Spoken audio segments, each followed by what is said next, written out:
Šiais metais jau 5. kartą Prienų bendruomenė vykdo projektą Kalėdų miestas. Kasmet prieniečius suburiantis projektas šiemet pasižymi ramybę, santarvę ir grožį. Vaikai iš visų Prienų mokyklų gamino kalėdinės dekoracijas, kuriomis puošė daugumą miesto įstaigų. Koordinatorės teigimu, šventiškai atrodančiose įstaigose lankytojai pajaus Kalėdų dvasią. Kelintą kartą šiemet jau vyksta projektas Kalėdų miestas. Berods 5 metai iš eilės Kalėdų miestas keliauja per Prienus, tai yra Prienų bendruomenės projektas, kuris jau kaip kiekvienais metais tiesiog įgauna tam tikrą tradiciją. Todėl ir šiemet tai yra bendruomeniškumo, dalymosi, gėrių, bendradarbiavimo šventė mums visiems, mūsų bendruomeniai. Kalbant apie projektų ištakas, kaip kilo mintis prieš 5 metus vykdyti tokį projektą? Ko gero šito reikėtų klausti prieš mane buvusios gerbiamos bendruomenės pirmininkės dabartinės vicemerės Loretos Jėginevičienės. Jos iniciatyva ir jos kūrybingumo dėka, ko gero, gimė mintis Prienų bendruomenėje vykdyti tokį gražų projektą Kalėdų miestas, kuris suburtų gėriui, dalyjimuisi ir džiaugsmui. Kokios šiemet yra vykdomos veiklos?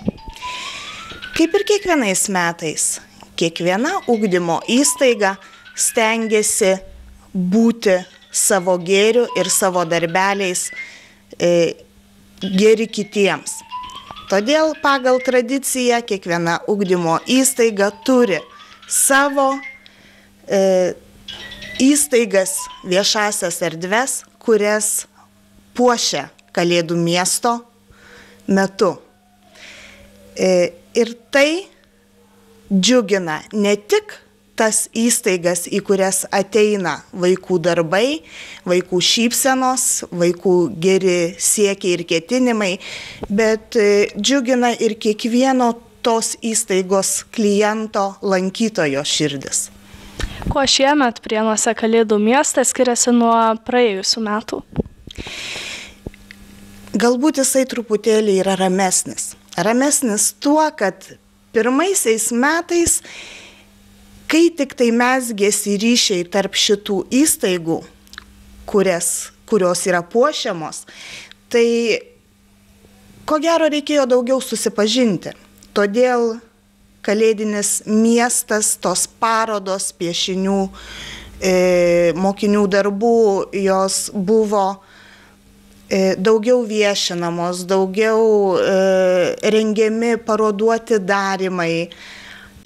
Tad šių metų Kalėdų miestas yra ramesnis tuo, kad galėtų suteikti mūsų bendruomenės nariams džiugios, tylios, ramios vilties ir laukimo tikėjimų, laukimo gėriui, laukimo meiliai ir vilčiai. Kokios naudos Prienų bendruomeniai duoda šis projektas? Taip, pirmiausiai tai yra susibūrimas, mūsų bendrystė, mūsų buvimas kartu visur, kasdien ir švenčių proga. Matau ant stalo daug gražių darbelių, tai kur jie keliaus šiandieną? Šitie darbeliai irgi dalyvauja Kalėdų miesto projekte. Tai yra Prienų Revuonos vidurinės mokyklos specialiojo ugdymo skyriaus vaikų, mokinių darbai, kurie keliaus į vaikų polikliniką ir puoš ją. Kartu su šios skyriaus vaikais vaikų polikliniką puoš ir lopšeliai, darželiai. Tai Pasaka ir Saulutė. Ar galvojat kitais metais vykdyti tokį projektą?